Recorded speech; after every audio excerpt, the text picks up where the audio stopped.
Baik, bismillahirrahmanirrahim. Assalamualaikum warahmatullahi wabarakatuh.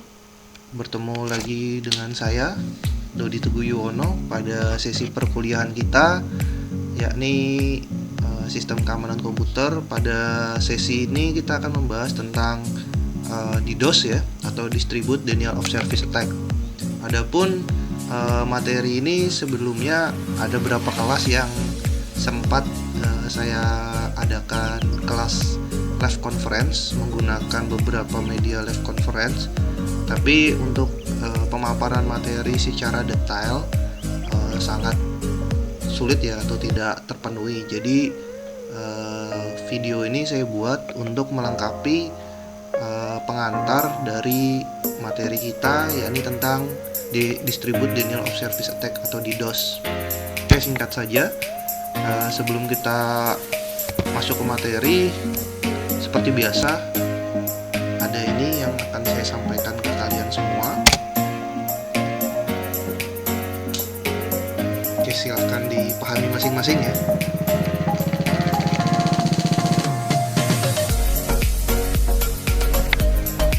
Sudah? Kalau belum paham atau kurang paham, nanti silahkan diulang slide-nya ya. Kita langsung saja ke next, masuk ke materi. Oke, untuk ilustrasi kali ini ada satu buah video yang saya sematkan dalam PowerPoint ini. Jadi kita nikmati sama-sama lah ya.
Oke, ini bukan ngiklan ya, cuman kita ngambil ilustrasi dari apa sih DDoS itu, kemudian efeknya bagaimana, dan penanganannya seperti apa. Oke, untuk pengertian DDoS sendiri, DDoS secara singkat bisa diartikan sebagai suatu penyerangan yang bertujuan untuk membanjiri lalu lintas jaringan internet yang ada pada jaringan, sistem, dan server, sehingga tidak bisa diakses. Jadi dia melakukan requesting secara banyak dalam waktu yang bersamaan, sehingga dari jaringan internet yang ada itu tidak bisa diakses oleh user atau gadget yang lainnya. Seperti yang sering kita temui kalau kita mengakses secara bersamaan suatu website, bisa ada proses yang disebut RTO. Jadi disconnecting internetnya, kemudian request timeout. Nah, sebenarnya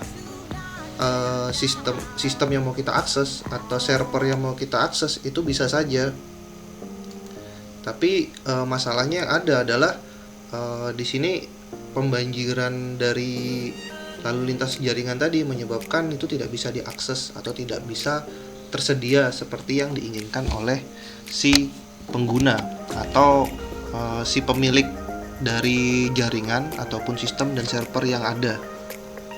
Oke, next. Nah, kalau untuk mekanismenya sendiri, DDoS ini biasanya dilakukan oleh satu orang dengan menggunakan beberapa perangkat ya. Kalau untuk perangkat biasanya digunakan dalam satu perangkat itu dia menggunakan virtual machine untuk melakukan serangan DDoS secara berjamaah pada waktu yang sama. Nah, yang nanti akan saya coba simulasikan pada simulasi materi ini, saya akan menggunakan virtual machine, kemudian saya akan menggunakan laptop saya pribadi, dan saya menggunakan satu server target yang nanti kita DDoS. Nah, jadi biasanya si pelaku tindakan DDoS ini dia menggunakan mungkin kalau di sini simulasinya ada 4 ya. Ini 4 laptop utama, ada satu laptop yang digunakan oleh si pelaku. Kemudian dia meremote 4 laptop lain. Nah, dari 4 laptop lain dia menginstalkan beberapa virtual machine. Jadi di dalam virtual machine itu ada virtual machine lagi. Jadi ketika proses terjadi serangan itu, dia melakukan serangan secara serempak.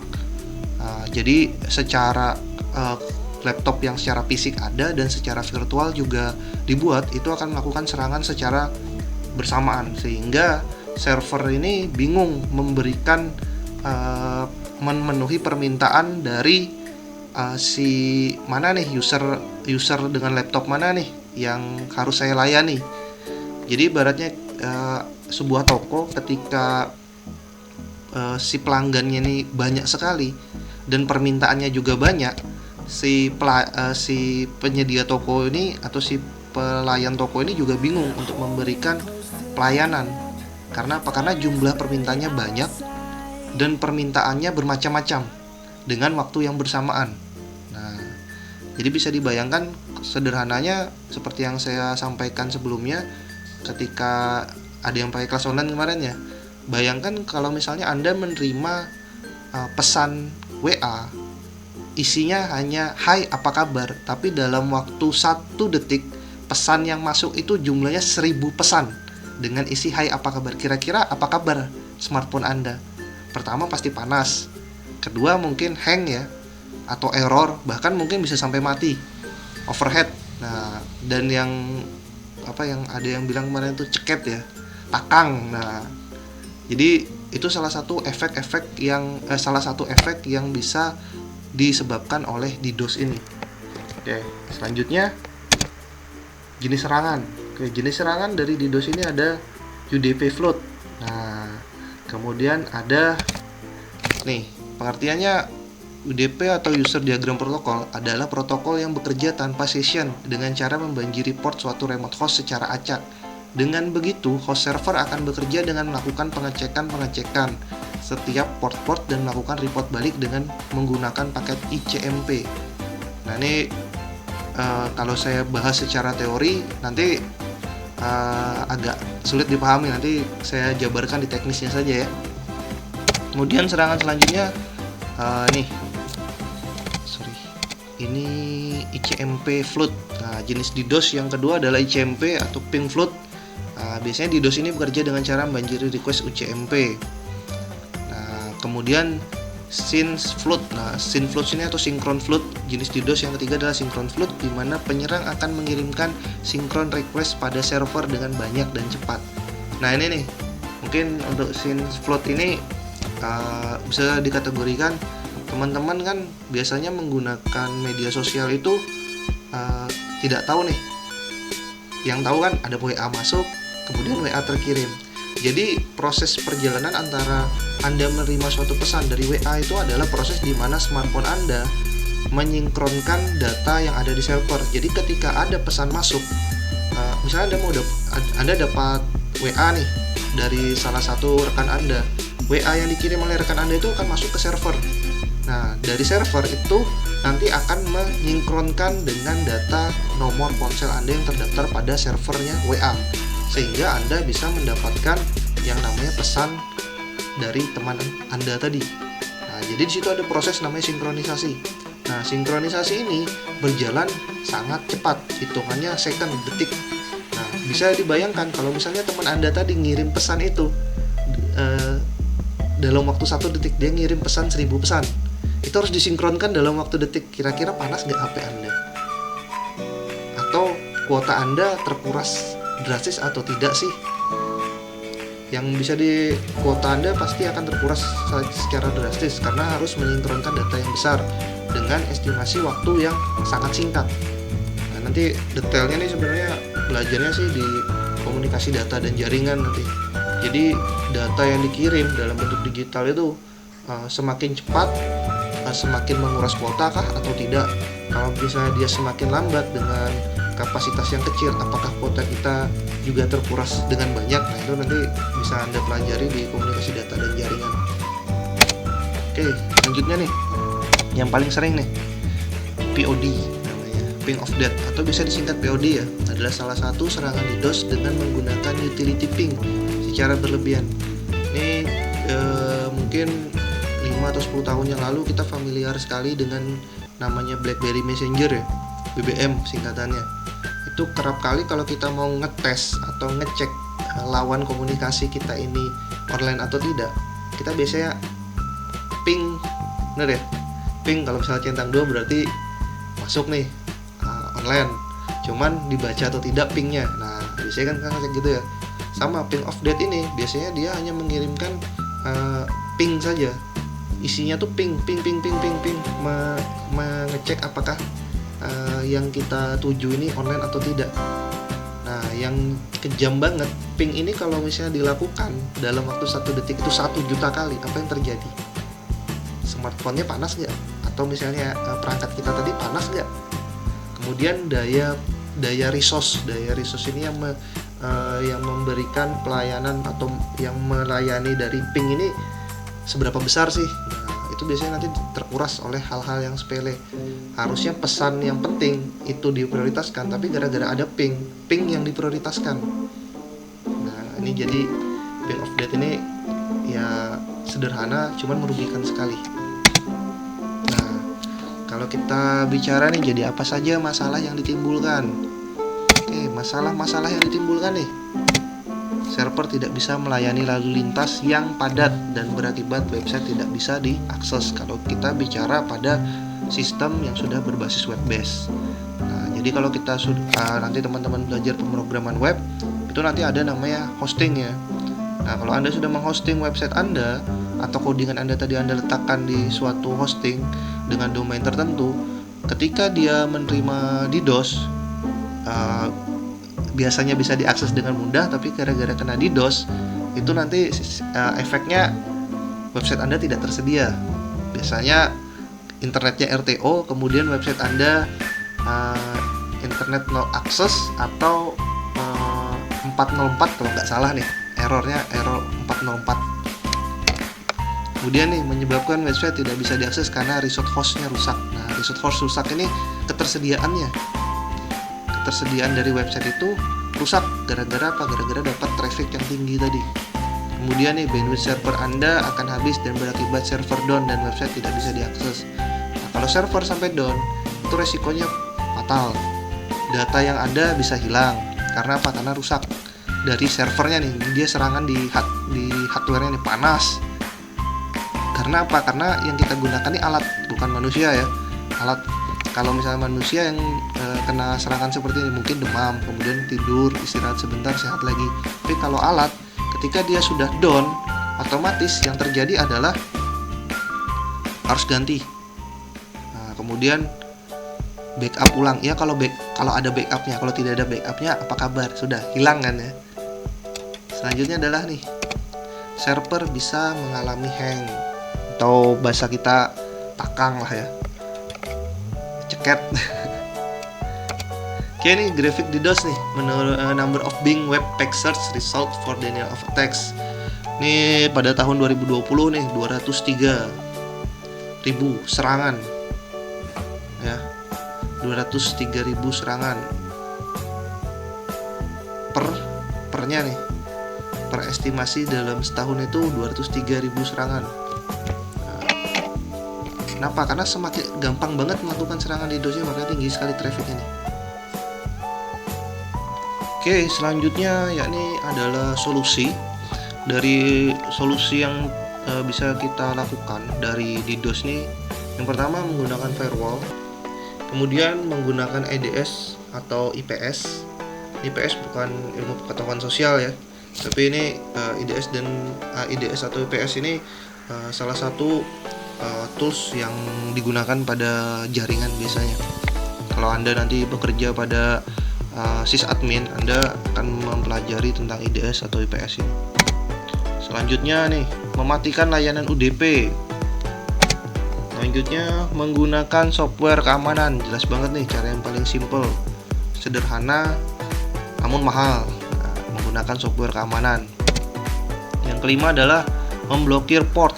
Jadi Anda harus mensortir port tertentu yang tidak layak atau tidak harus orang lain tahu, dan tidak boleh orang sembarangan mengaksesnya. Itu harus Anda blokir. Ini sama nih, materi ini ada di jaringan nih, port ini. Oke, kemudian nih, lakukan identifikasi adanya serangan DDoS. Nah, solusinya bagaimana Anda bisa, ini kan solusi solusi sebelum terjadi DDoS. Nah, kalau sudah ada serangan DDoS, berarti Anda harus sering-sering nih lakukan identifikasi adanya serangan DDoS. Bisa jadi Anda sudah melakukan 5 hal yang di atas, namun DDoS tetap terjadi. Jadi Anda harus paham melakukan identifikasinya seperti apa. Oke, simulasi. Pada simulasi ini akan saya demokan tentang bagaimana sih DDoS itu dilakukan dan bagaimana sih efek dari DDoS itu. Jadi di sini nanti saya akan menggunakan 3 sistem operasi ya. Jadi satu sistem operasi Windows untuk melakukan serangan DDoS, kemudian satu lagi Linux. Ya, ini saya pakai Deepin OS untuk melakukan serangan pada server, dan untuk server yang akan diserang saya menggunakan Ubuntu Server. Oke, untuk simulasinya selamat menyaksikan dan tolong dipahami dan jangan disalahgunakan bahan yang saya berikan kepada Anda. Jadi selamat menikmati simulasinya. Baik, untuk sesi simulasi ini saya menggunakan Ubuntu Server sebagai server. Saya jalankan terlebih dahulu.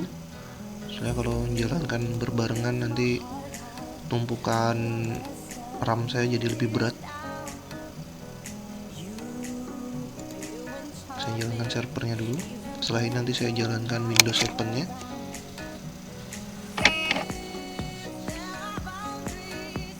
Sabar ya.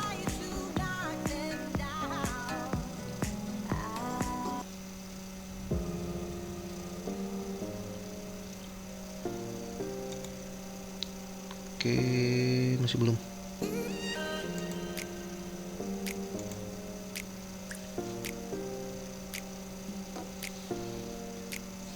Cloudnya hidup nih ini.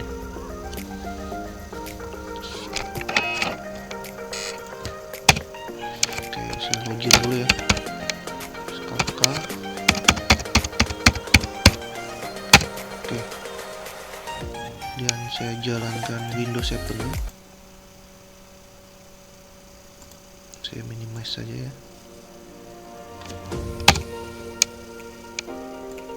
Sambil nunggu, kita tekan dulu sini. Oh, ternyata berat juga ya. Gelap laptopnya.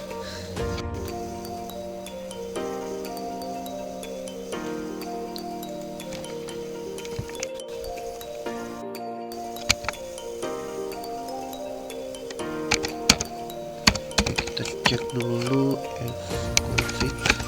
Kita akan ngecek, waduh, ini nih kalau jalanin terlalu banyak virtual machine. Fconfig. Oke, untuk Ubuntu server di sini memiliki IP address yakni 192.168.1.9. Oke, jadi biar enak menulisnya. Ini kursor saya juga hilang nih. Nah, kita Windows dulu deh. pakai notepad aja. Ada nggak notepad sih? Nih, notepad. Oke, ini ya. Oke, Ubuntu server IP-nya 192.168.1.9 dalam kurung target. Gitu ya, biar enak. Oke, sekarang saya akan ngecek IP dari Windows 7. Saya ketik dulu deh biar enak. Windows 7 IP-nya nih, kita cek. Kalau ngecek di Windows itu IP config. Oke, ini IP-nya berapa nih? 1.7. Oke, 192.168.1.7. Ya, IP-nya nih ya, kelihatan nih. Oke. Nih, di sini penyerang. Oke, kemudian sistem operasi yang saya gunakan sendiri ya, yang menjalankan virtual machine ini, saya pakai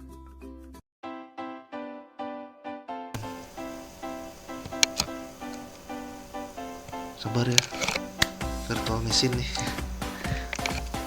Laptop saya kalau bisa menjerit ini.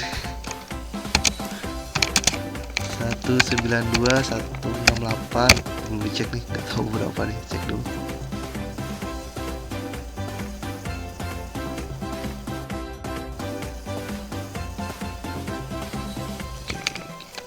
Ifcon.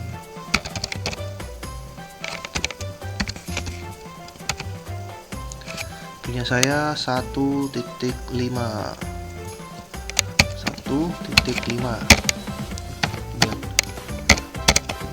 Penyerang. Oke, sudah nih ya, jelas ya. Jadi targetnya adalah nih Ubuntu server, yang melakukan serangan adalah Windows 7 dan Debian OS. Debian OS ini bawaan nih. Ini akan melakukan serangan nih. Ini penyerang ada 2, kemudian ini yang akan diserang.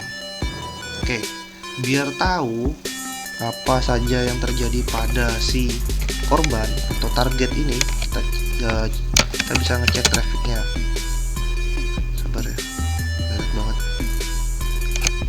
Kita cek traffic dari network yang disediakan oleh Ubuntu server ya. Nah, kan kayak gini nih kalau jalanin virtual machine nih dengan laptop yang ya gitulah.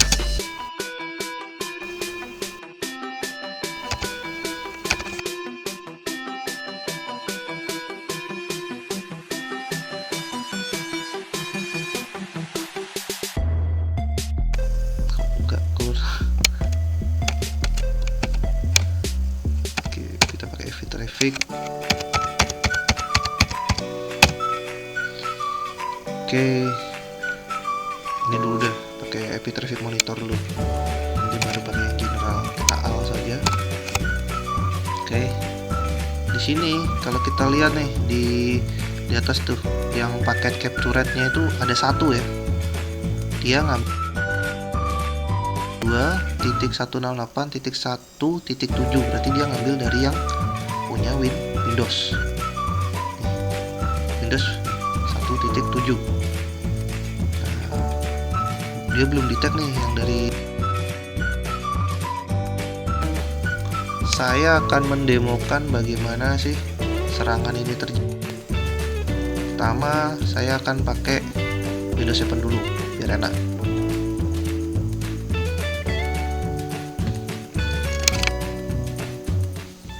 Sabar ya, harus bersabar untuk mendemokan ini.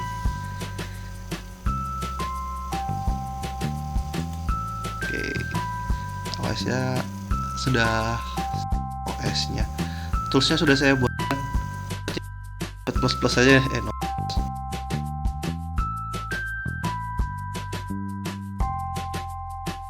Agak sabar ya. Mana ini? Oh ini kursor.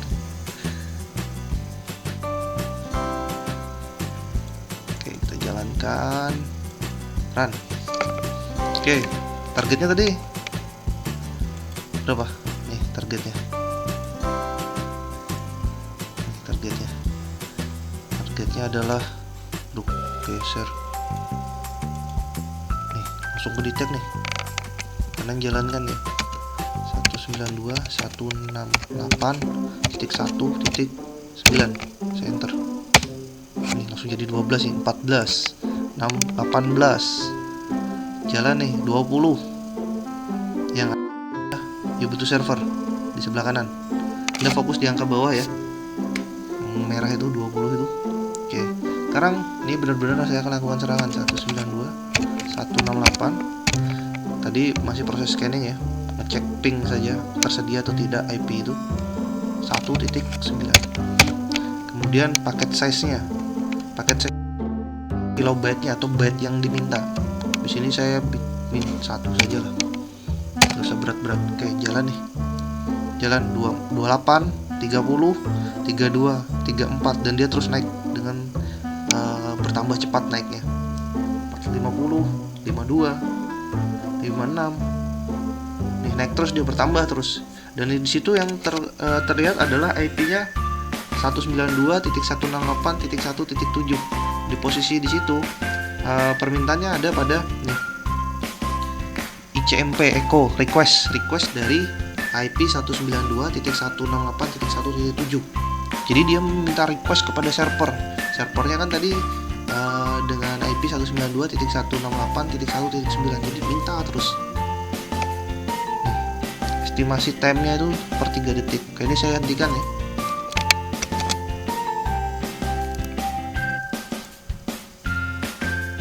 Oke, masih jalan, saya hentikan dulu.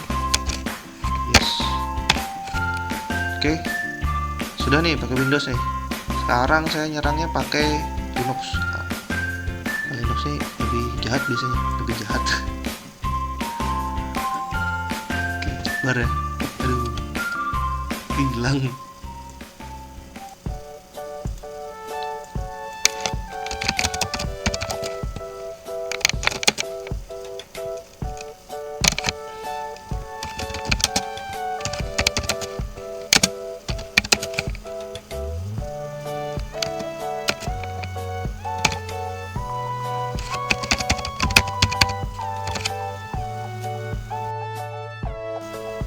Itu masih terdetek 1.7 ya. Nah, sekarang saya melakukan serangan.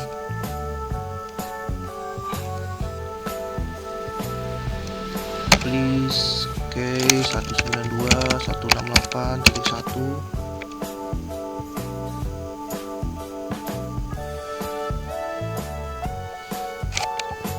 Tarik napas ini. 9. Saya pesannya dikirim, testing sajalah. Enter. Nih, lihat trafficnya nih. Ini jalan terus nih UDP-nya nih. Dan Anda bisa lihat yang di sebelah kanan berapa tuh, langsung 18.000, 20.000. Dari puluhan menjadi puluhan ribu. Hitungan sekian detik saja sudah berapa tuh? Hampir 50.000. Bukan hampir, sudah 50.000, 60.000. Jadi bayangkan si server ini mau memberikan layanan kepada si requirement sini. Requirementnya IP saya yang 1.5 ya, itu meminta, dia minta terus. Jadi belum sempat melayani, dia terus minta.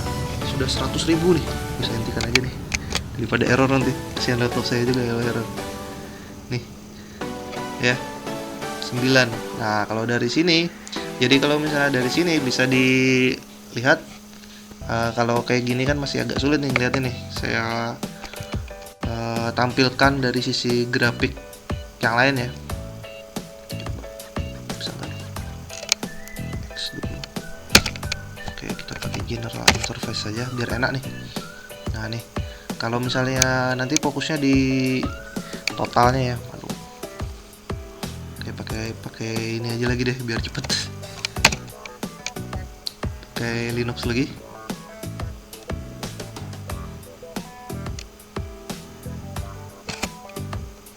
Lambat juga ya.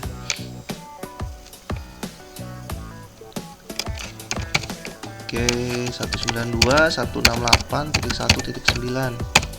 Oke. Tuh. Jalan. Lihat di activity-nya. Naiknya trafficnya tinggi banget kan? Nah, jadi di sini bisa bisa dilihat bahwa serangan DDoS ini resikonya tinggi banget. Jadi kalau misalnya teman-teman sekalian menggunakannya, tolong lebih bijak ya. Jangan disalahgunakan karena resiko tanggung masing-masing ya. Jadi jangan disalahgunakan. Kayak ini kalau kita menggunakan Linux sama saja sih sebenarnya penggunaan Linux atau penggunaan Windows. Oke, dia menurun drastis nih cepat. Nah, kemudian 0 kan. Oke, kembali ke Windows nih. Sekarang kita lihat nih. Di sini kalau kita lihat di totalnya ada 290.713 request dari Linux tadi ya. Nah, kalau yang dari Windows kita jalanin lagi nih. Kita lihat activity-nya. Sabar ya, agak loading.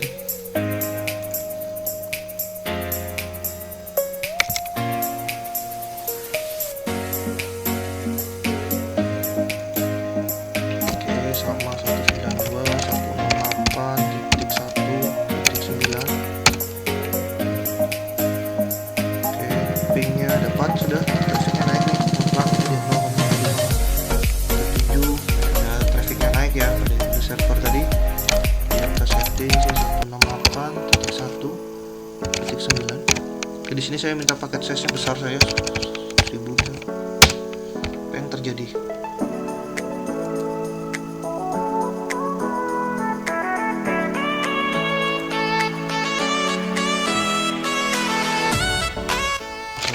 Jumlah serangan yang saya minta, kalau dia belum terjadi dia tidak akan jalan.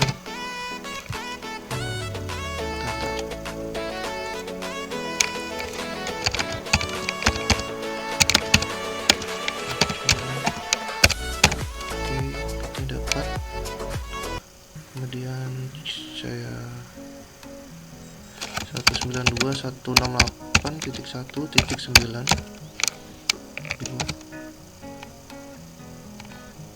Oke, naik nih, pelan banget dia naiknya, tapi terus naik. Nih, turun. Karena mintanya nggak banyak, kilobyte-nya sedikit saja. Seandainya kilobyte-nya banyak, otomatis trafficnya naik cepet banget. Kalau seperti ini kan nggak kelihatan nih kalau misalnya requestnya. Nah, jadi intinya DDoS ini dia meminta nih mengganggu aliran traffic nih, ada 7 nih. Oke, mungkin ini simulasi yang bisa saya sampaikan ke teman-teman sekalian. Jadi kalau misalnya ada yang kurang jelas atau kurang dipahami dari simulasi ini, ya kalau memungkinkan nanti kita praktek lah simulasi kalau misalnya memang sudah COVID-19 berakhir dan kita bisa tatap muka. Tapi kalau misalnya tidak bisa atau tidak memungkinkan, ya saya harap rekan-rekan sekalian nanti nyobain sendiri. Dan ingat, nyobainnya dengan komputer atau laptop Anda sendiri dan jangan melakukan serangan keluar. Karena apa? Karena resiko tanggung masing-masing. Ya, apa yang saya sampaikan ini hanya untuk pembelajaran, untuk menambah wawasan Anda saja. Just for education. Oke, jadi jangan show up, jangan sombong, karena di atas langit masih ada langit. Oke, mungkin itu dari saya. Selamat melanjutkan materi selanjutnya. Baik, bagaimana simulasinya tadi? Saya harap sudah ditonton ya simulasinya tadi. Jadi dari simulasinya tadi ada beberapa poin ya yang bisa kita tangkap dan kita pahami bahwa DDoS itu sangat mudah banget dilakukan. Cuman hal yang mudah ini sampai saat ini tindakan pencegahan atau pertahanannya itu sangat minim dan butuh orang-orang yang memang benar-benar mendalami tentang jaringan untuk mengontrol atau memanage agar serangan-serangan seperti DDoS ini tidak bisa terrealisasikan, ataupun serangan itu terjadi tapi tidak berakibat atau beresiko apa-apa kepada pihak penyedia sistem, server, ataupun jaringan. Oke, untuk tugas minggu ini saya sampaikan bahwa tidak ada tugas. Tugas Anda hanya nonton saja dan memahami bagaimana sih konsep dari DDoS itu terjadi dan bagaimana alur dari DDoS itu ada. Oke, mungkin ini yang bisa saya sampaikan pada sesi perkuliahan kita tentang denial of attack ya, DDoS. Itu jadi mungkin demikian yang bisa saya sampaikan kepada rekan-rekan sekalian. Jika ada yang kurang jelas atau kurang dipahami bisa ditanyakan di grup kelas. Dan saya mohon maaf apabila banyak kesalahan yang saya sampaikan. Saya akhiri, wabillahi taufiq walhidayah. Wassalamualaikum warahmatullahi wabarakatuh.